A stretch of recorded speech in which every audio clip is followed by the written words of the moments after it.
우리에게 주신 하나님 말씀 열왕기상 17장 1절에서 7절 말씀 우리 같이 합독하겠습니다.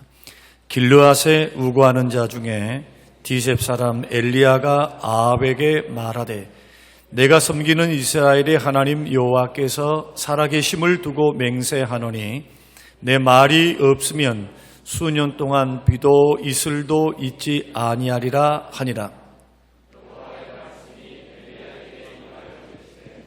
너는 여기서 떠나 동쪽으로 가서 요단 앞 그릿 시냇가에 숨고 그 시냇물을 마시라. 내가 까마귀들에게 명령하여 거기서 너를 먹이게 하리라. 그가 여호와의 말씀과 같이 하여 곧 가서 요단 앞 그릿 시냇가에 머물매 까마귀들이 아침에도 떡과 고기를 저녁에도 떡과 고기를 가져왔고 그가 시냇물을 마셨으나 땅에 비가 내리지 아니하므로 얼마 후에 그 시내가 마르니라. 아멘. 우리 앞지하고 계신 분들에게 인사하겠습니다. 평안하셨습니까? 네, 반갑습니다. 예. 오늘 6개월 만에 마당을 밟듯이 땅을 밟으신 우리 성운영 집사님. 지금 제가 한 15년 정도 우리 교회를 섬기면서 배 타러 나가서 있는 시간이 저를 만나는 시간보다 훨씬 많은 분이셨어요.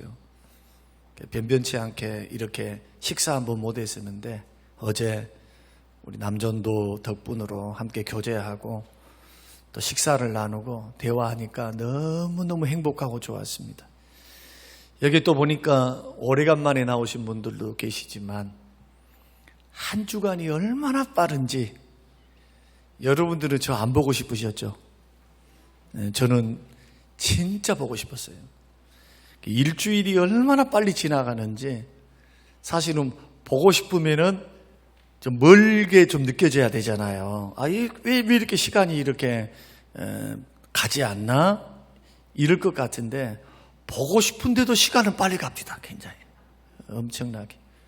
뒤돌아서면 설교 준비, 뒤돌아서면 수요일, 뒤돌아서면 토요일, 주일.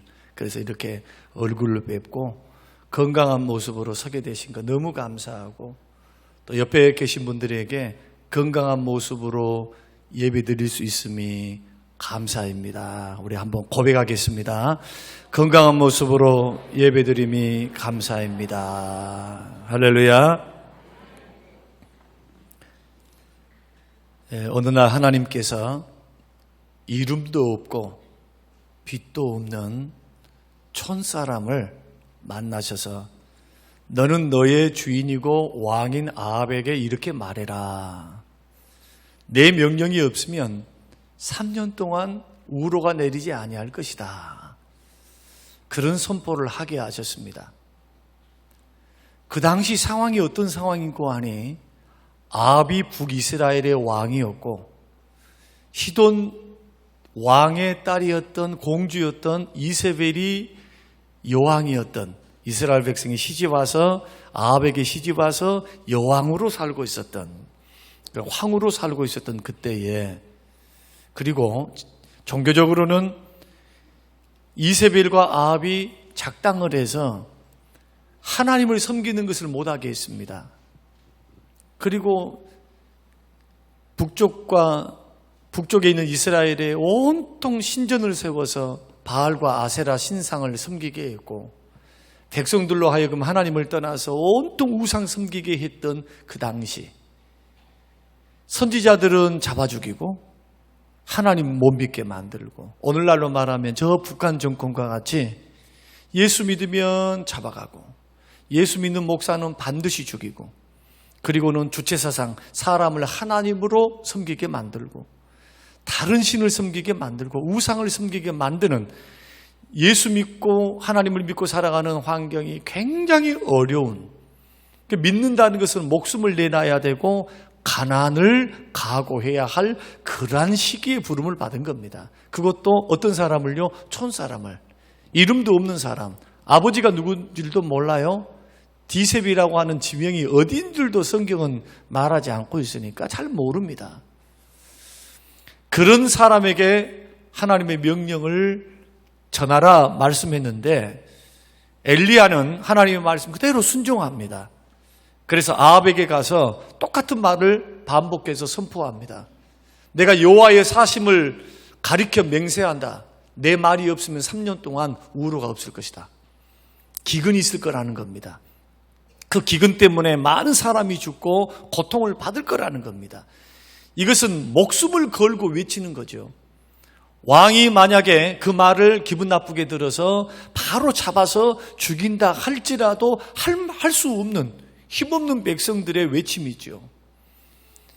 그래서 하나님께서 아합과 이세벨을 너무나 잘 아시기 때문에 그 선포하고 난 후에는 빨리 돌아와서 너 집으로 돌아가지 마라. 아합이 지금 처음에는 맨정신에 니한테 찾아와가지고 그것도 촌부가 찾아와서 왕도 아닌 자가 협박을 했으니 처음에는 어이가 없어서 어안이 벙벙해 있다가 정신을 조금 차릴 쯤 되면은 군사들을 보내서 니 잡아 죽인다. 그러니 너는 지금 빨리 그리시네가로 숨어라. 그리시네가가 어디 있느냐? 유대 광야에 있습니다. 유대 광야. 농사 지을 수도 없고 생존할 수도 없는데 뭔만 있느냐? 쫄쫄쫄쫄. 여러분 시내가를 생각할 때 대한민국에 있는 여러분 죄송합니다만 시내가 생각하면 안 됩니다. 크고 다쳐요. 그냥 겨우 물이 쫄쫄쫄쫄쫄 흐르는 시냇물입니다. 우리 앞마당에 있는 시냇물보다 더 못한 시내가.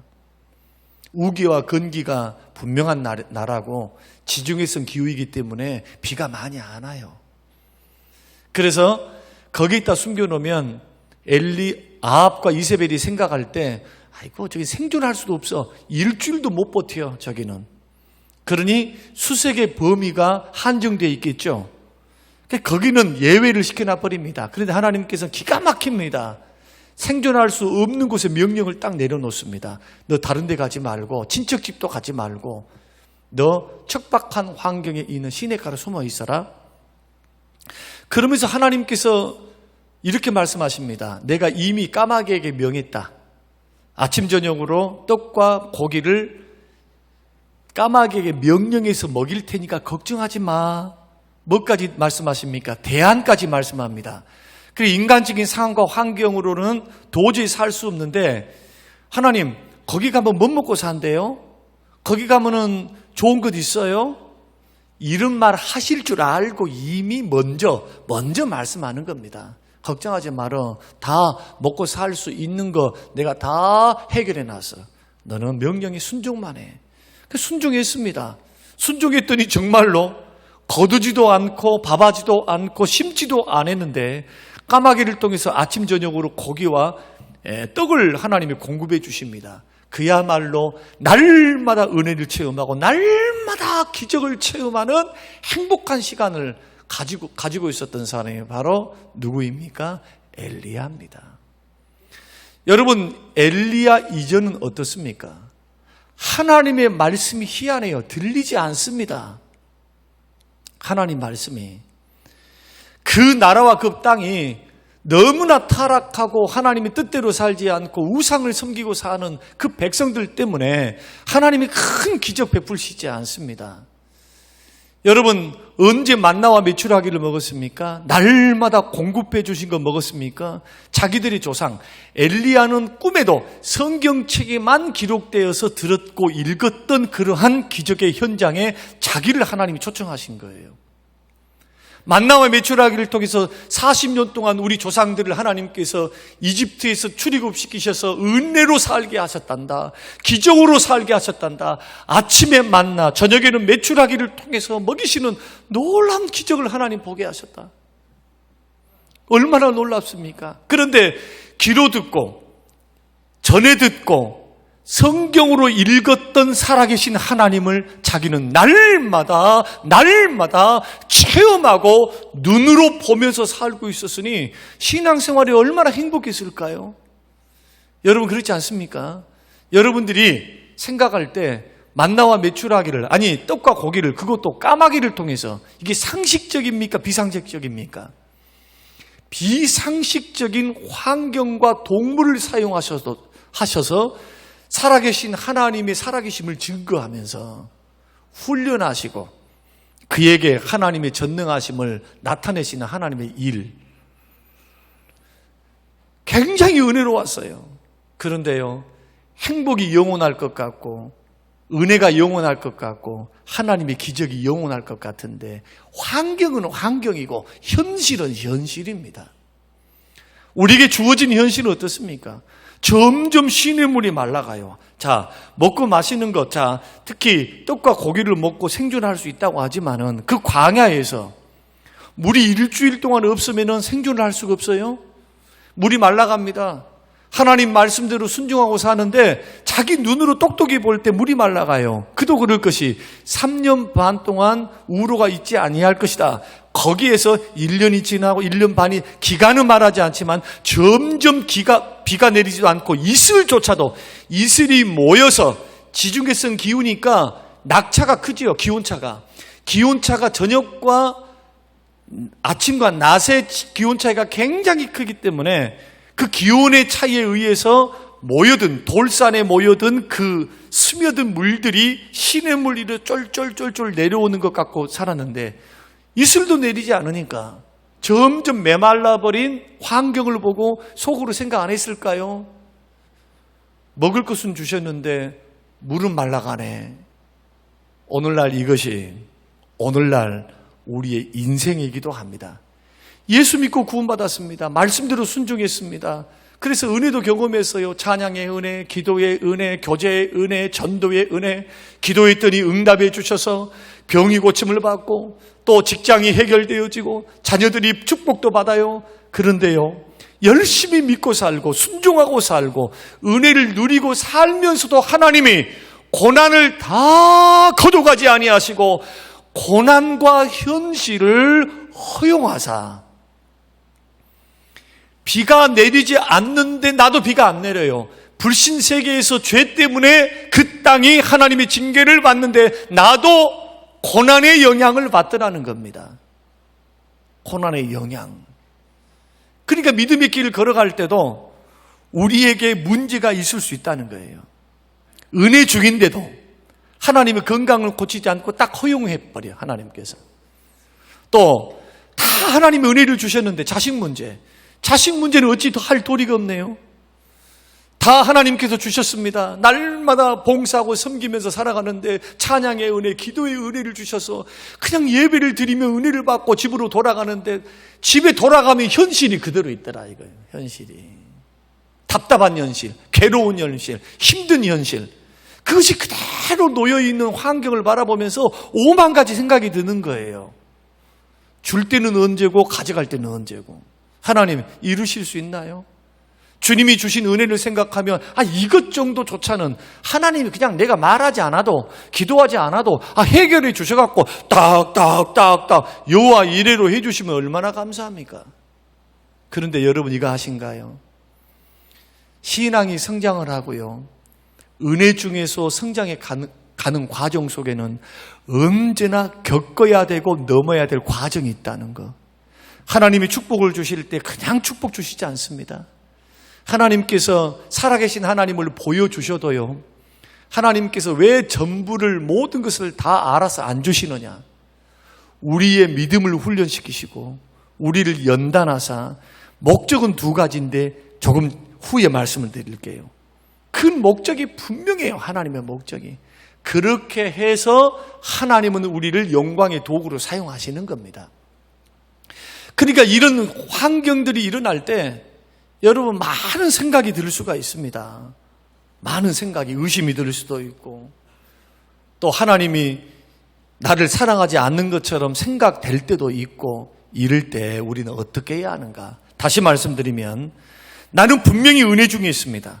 말씀 순종하고 삽니다. 아니, 죄 짓고 살면서 나는 주님을 멀리하면서 내가 어려움을 당했으면 믿는 사람들은 어떤 마음을 갖습니까? 죄 때문이야. 회개해야 되겠구나. 하나님 앞에 나 정신 차려야 되겠구나. 이런 마음을 갖는 게 당연해요. 그러나 나는 열심히 봉사했습니다. 나는 열심히 믿음으로 살았습니다. 그런데도 하나님이 고난을 허용하사 고난을 통과하게 하실 때 그때는 우리는 어떻게 해야 하는가? 첫째는 순종하는 자를 끝까지 책임지신 하나님을 바라봐야 됩니다. 순종하는 자에게 끝까지 책임지신다. 끝까지 책임지신다. 끝까지.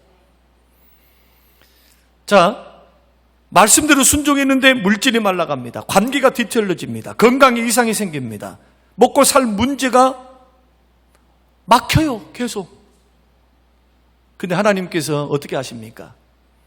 시냇물이 말라갈 즈음에 내가 걱정하고 있을 때에 이러다가는 며칠 후에는 다 말라서 이제는 죽는데 하나님은 말씀도 없어.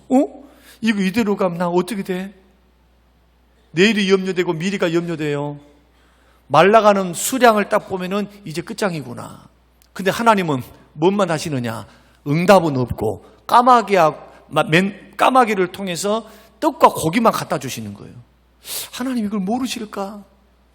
내가 염려하고 내가 걱정하고 내가 힘들어하고 미래의 일들을 계산을 딱 해보니까 이거 한 달이면 이거 끝장나버렸구만. 이거 한 달 후에 이대로 가버리는 나는 파산이고 나는 죽게 생겼어.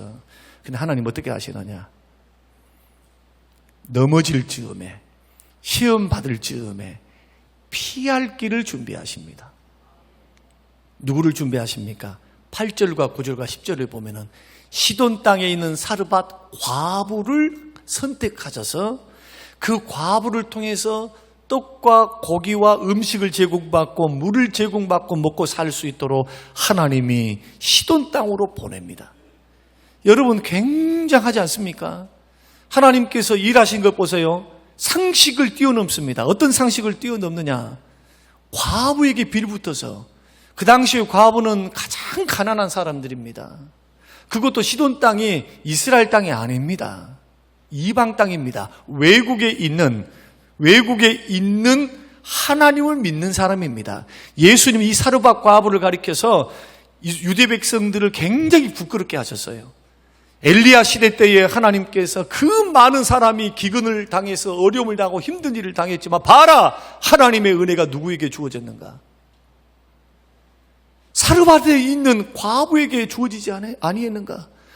북쪽에 있는 하나님의 백성도 하나님을 멀리하고 믿음을 떠나고 우상을 섬기고 있을 때 이세벨의 고향이었던 하나님을 핍박하고 선지자를 핍박했던 그 여인의 고향에서 복음을 듣고 말씀을 듣고 하나님을 믿는 믿음의 사람,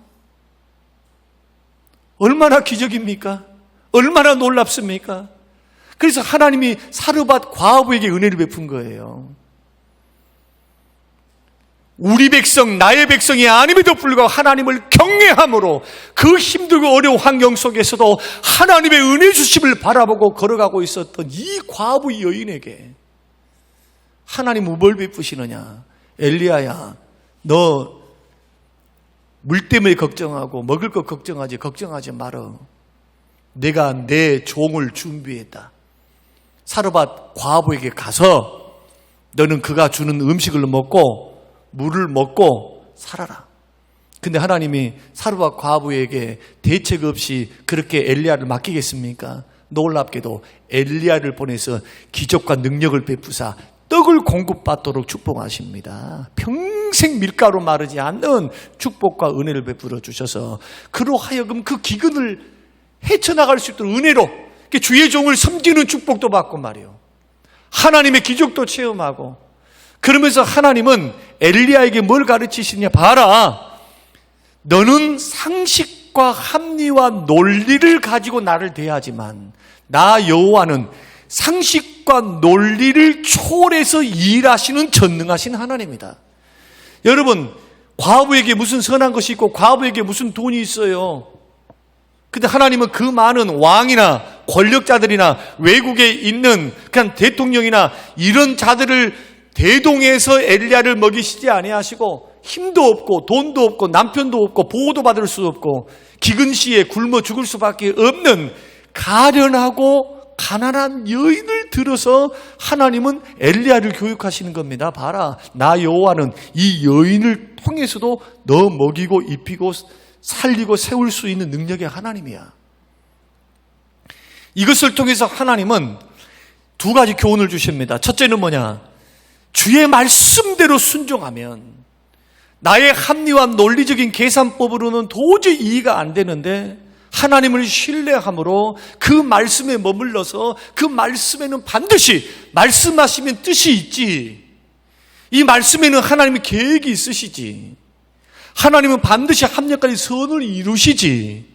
그래서 주의 명령 앞에 생명 걸고 말씀에 순종해서 걸어가면 그 순종을 명령하신 그 자리에서 하나님은 책임지신다. 누구를 책임지십니까? 하나님의 자녀들을 책임지시는 거예요.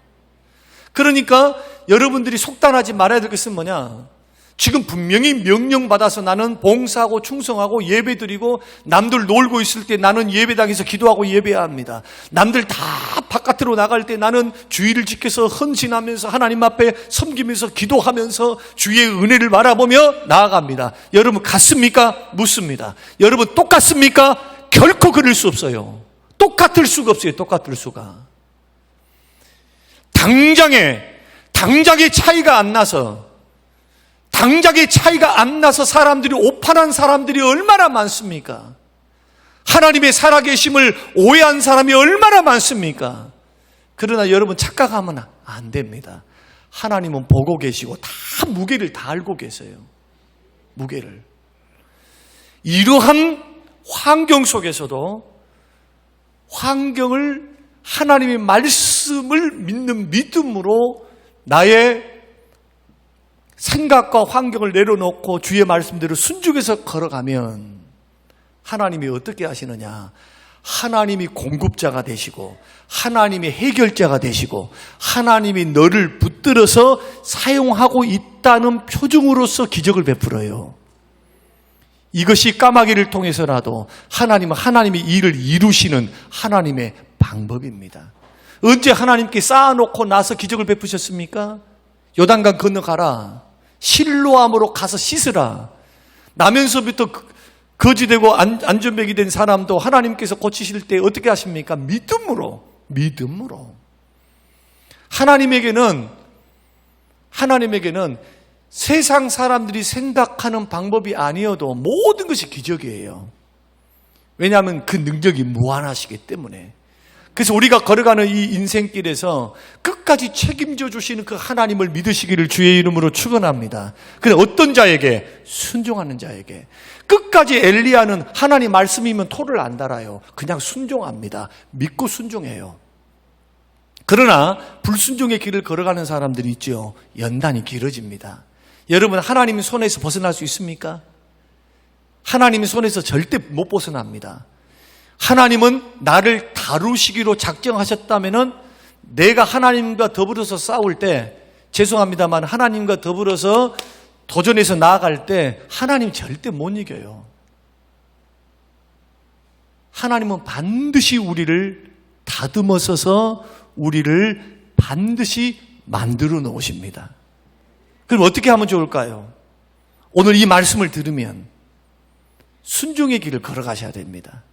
아무리 힘들고 어려워도 사람의 말을 따라가면 죽을 길을 걸어가요. 마귀의 말을 따라가면 지옥 갑니다. 그러나 주의 말씀을 따라가면 비논리적이고 비상식적인 것 같고 내 생각으로는 도저히 안 될 것 같아요. 안 될 것 같은데 살 길이 열려. 이것이 신앙의 길입니다. 그럼 또 질문 하나 하겠습니다. 여러분, 믿는다는 것이 무슨 뜻입니까? 믿는다는 게 무슨 뜻이에요? 하나님 믿습니다. 하나님이 살아계신 존재를 믿는다는 겁니까? 이것은 귀신도 해요. 야고보서 말씀 보면은 하나님이 살아계신 분임을 귀신도 믿어요. 그래서 이런 믿음, 내가 하나님 믿어요, 살아계신 믿어요, 구원 못 받습니다. 이것은 귀신도 한다니까요. 지옥 갈 귀신도 해. 나는 모태신앙인데 하나님 믿어요, 이게 믿는다는 게 아니에요. 이것은 믿는다는 것은 뭐냐? 살아계신 하나님을 신뢰한다는 거예요. 신뢰. 자, 신뢰하면 뭐가 발생할까요? 나는 하나님을 신뢰합니다. 신뢰함으로 따라가는 것, 신뢰함에 따라가는 것이 믿음 생활이에요. 여러분들이 교회를 나왔습니다. 교회를 나왔는데 나는 우리 목사님이 말하는 그 말은 믿어. 이 믿음은 귀신도 할 수 있는 믿음, 구원이 발생되지 않는 믿음. 그러나 이 믿음에서 한 단계 더 나가야 돼요. 예수 진짜로 믿는 사람은 어떤 사람이냐? 자, 상황과 환경과 여건이 내 생각과는 안 맞아요. 내가 아무리 생각해봐도 하나님 말씀을 따라서 신뢰함으로 걸어가야 되는데 하나님은 신뢰가 돼. 근데 환경은 도대체 하나님 신뢰해서 하나님 말씀대로 따라가기에는 나하고 안 맞아요. 지금 내가 먹을 것이 없어서 죽게 생겼는데 하나님을 따라가 섬기면서 이렇게 한다면은 여러분, 이것을 세상 사람들 미쳤다 그래요. 세상 사람들 말하기를 니는 돈 있는 거 싹 다 교회에다 바쳐버린다. 하나님께 바친다. 이해가 안 되죠, 이해가. 이해가 됩니까? 안 되죠. 그렇게 몸이 아프고 힘들고 정말 쉴 법도 한데 주일은 주님의 날이기 때문에 결단하는 겁니다. 이 날은 주의 날이기 때문에 믿음으로 순종하면서 주를 신뢰함으로 따라가요. 세상 사람들은 야, 니 미쳤다. 니가 지금 죽게 생겼고 니 몸이 이렇게 아픈데 니 예수 생각하고 하나님 생각할 겨를이 어딨냐. 니 건강을 회복한 다음에나 니 가라. 세상 사람들이 말이라 이것은. 그러나 믿는다는 것은 하나님의 살아계심을 믿고 전능하심을 믿고 도우실 줄로 믿고 약속을 하시면서 우리를 축복하시기에 그 언약이 신실하신 하나님이심을 믿고 신뢰함으로 따라가는 것이 신앙생활이다. 이게 믿는다는 거예요. 여기에는 구원이 일어납니다. 여기에는 역사가 일어납니다. 이것이 믿는다는 신앙생활입니다. 성경이 말하는. 그러니까 이 엘리야를 통해서 하나님께서 뭘 요구하시느냐? 하나님을 바라보라. 하나님을 신뢰하라. 그리 시니까를 통해서 까마귀를 바라보면서 까마귀가 갖다 주니까 몸도 편하고 마음도 편하다. 그렇게 하라는 겁니까? 아니죠. 아침 저녁으로 채워주시고 공급해 주신 하나님 바라보라. 너를 지금 살리시고 너를 세우실 분은 하나님밖에 없다. 지금 아합이 너를 찾아서 죽이려고 하는데 먹고 쓰고 살 문제는 내가 해결해 줄게. 너는 나를 바라봐. 시돈 지역에 있는 사르밧 과부에게 찾아갈 때도 끽소리 하지 않지요. 그냥 순종합니다. 하나님, 이 시돈에 있는 이 과부에게 먹을 것을 먹고 숨어 있을 때도 얼마나 놀랍습니까? 거기에서 사렙다 과부 집에서 뭘 납니까? 기근 3년 동안을 지내게 돼요. 놀랍죠? 엄청난 기적이죠. 등잔 밑이 어두워요. 이세벨이 북이스라엘에 있는 모든 곳곳을 싹 다 수색했어요. 잡아 죽이려고. 누구? 정권을 반대하고 우리를 악담하고 3년 반 동안 기근을 내리고 비가 오지 않는 그 원흉이 누구냐? 엘리야다. 그렇게 잡아 죽이려고 찾았습니다. 찾을 수 있습니까? 못 찾았어요. 왜요? 자기 고향집에 숨었거든. 자기 고향 시돈 땅 거기에서 하나님께서 보란듯이 등잔 밑이 어둡도록 이게 설마 외국으로 나갔을라고? 설마 하나님의 선지자가 외국에? 생각을 할 수가 없는 겁니다. 그러니까 독재자들의 칼날에서 보호해 주셨지요. 그리고 하나님은 기적을 통해서 그곳에서 기적을 베풀어서 사렙다 과부를 통해서 먹게 하셨죠. 이게 뭡니까? 보라는 겁니다. 너는 이 환경을 통해서 너를 먹이고 입히고 너를 살리고 세울 분이 하나님이다. 하나님만 바라봐. 나만 의지해.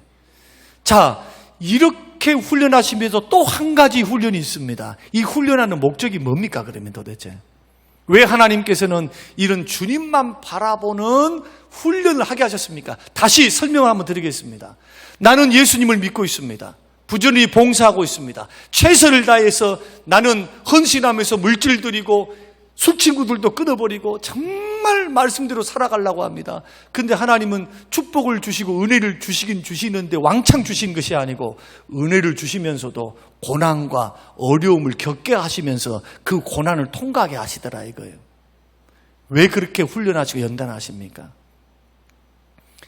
연단하고 훈련하사 하나님의 축복의 통로로 하나님의 영광을 드러내는 영광의 도구로 사용하시기 위해서, 다시 말씀드리면 간증의 도구로 사용하시려고 이 훈련을 통과한 후에 갈멜산 꼭대기에 서게 하십니다.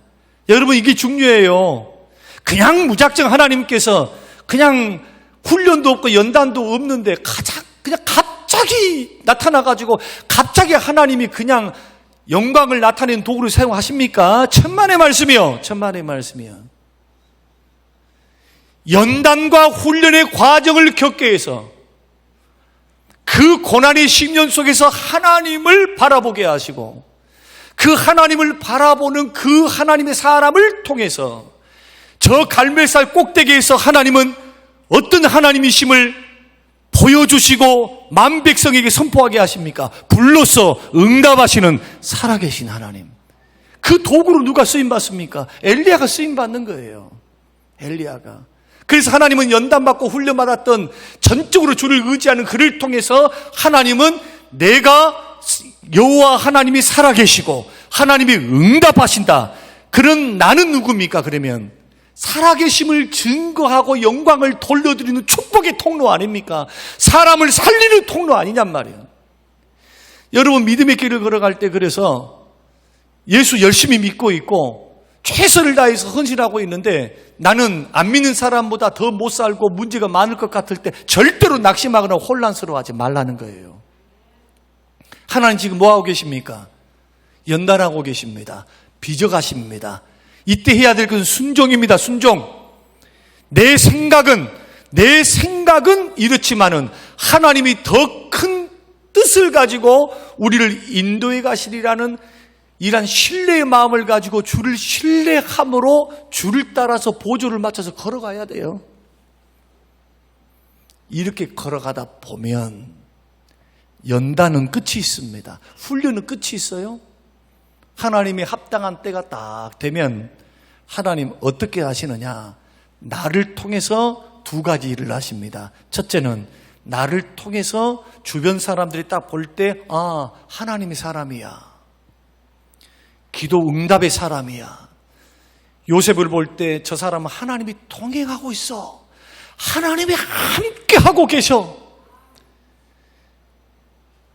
하나님의 살아계심을 나의 삶과 인격을 통해서 증거하는 축복의 통로가 돼요. 하나님께 영광을 돌려드리는. 할렐루야. 이렇게 믿어 가야 돼요. 그런데 많은 사람들은, 제가 지금 겪고 있는 많은 사람들은 그 세를 못 참습니다. 물론 과정이긴 합니다. 과정이긴 해요. 근데 그 과정이 자꾸 잘못된 방법으로 반복되면 곤란하잖아요.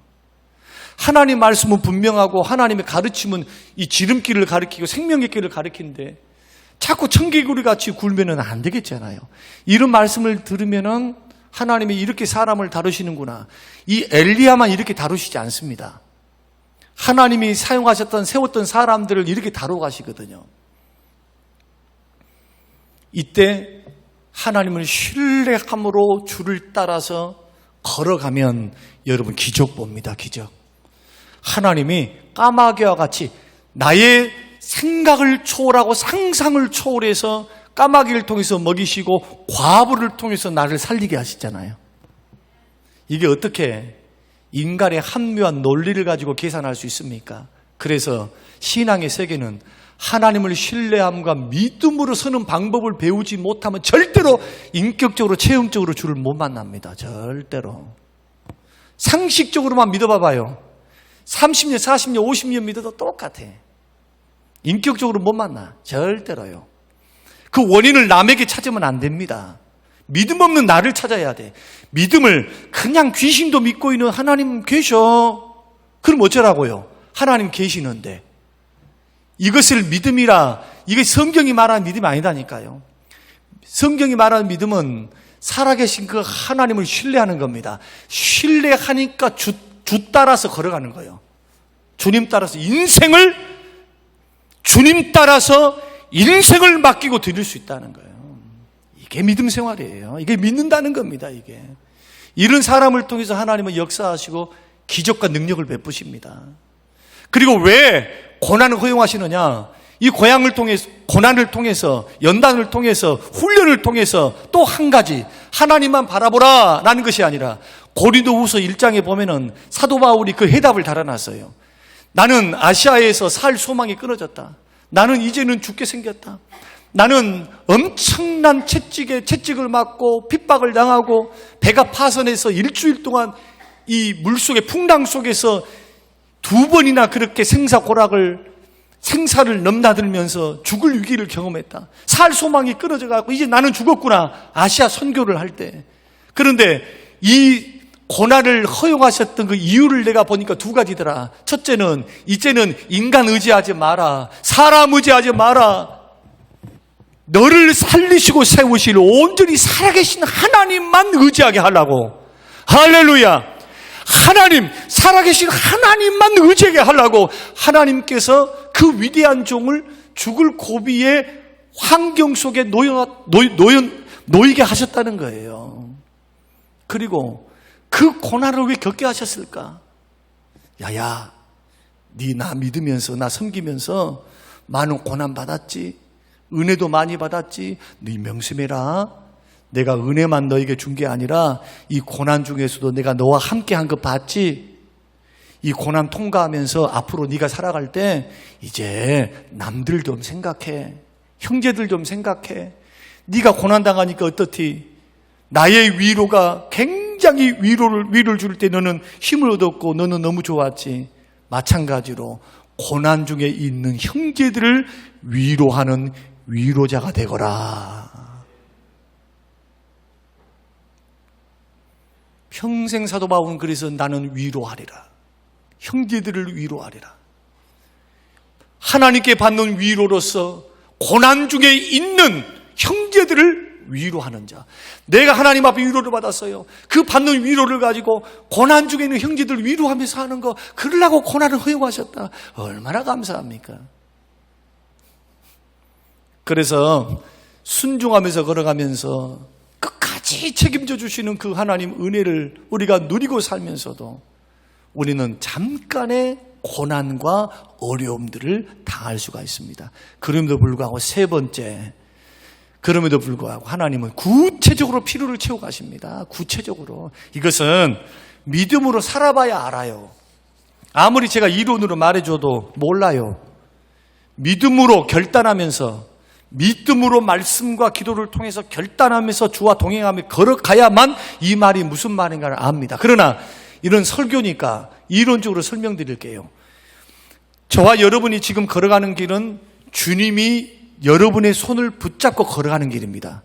여러분이 주의 손을 붙잡고 걸어가는 길이 아니고 하나님이 십자가에서 나를 구원하신 그 주님이 여러분 손을 딱 붙잡고 걸어가요.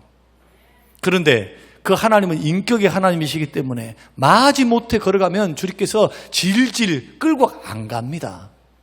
주님이 딱 잡고 갈 때 인격적으로 주의 인도하심에 호응하면서 순종하면서 인격적으로 반응하면서 같이 보조를 맞춰서 걸어가는 게 신앙생활이에요. 주님의 인도하심입니다. 이게. 그러면 우리가 그렇게 보조를 맞추고 이렇게 걸어가면요, 하나님께서 1km를 가게 되면 하나님이 예비하신 여호와 일의 축복이 있습니다. 굉장히 중요하다니까요. 그 다음에 2km를 가면은 하나님이 여호와 일로 준비하신 축복이 있습니다. 뭔 말이 가신가요? 근데 나는 주의 인도하심을 거부하고 자꾸 불순종하고 하나님을 오판하는 거예요. 하나님 싫어요. 나는 내 마음대로 살고 싶어요. 나는 이런 하나님 싫어요. 하나님은 축복만 주셔야지. 사랑의 하나님이 이렇게 고난을 주면서 택한 백성들 힘들게 하십니까? 나 그런 하나님 안 믿어요. 여러분, 만약에 만용을 부리고 고집을 피우고 이 길을 걸어가면 어떻게 되겠습니까? 여호와 일의 하나님, 축복으로 준비하신 하나님, 기적 보겠습니까? 은혜 체험할 수 있을까요? 못한다는 거예요. 그래서 신앙생활은요, 과정이 필요합니다.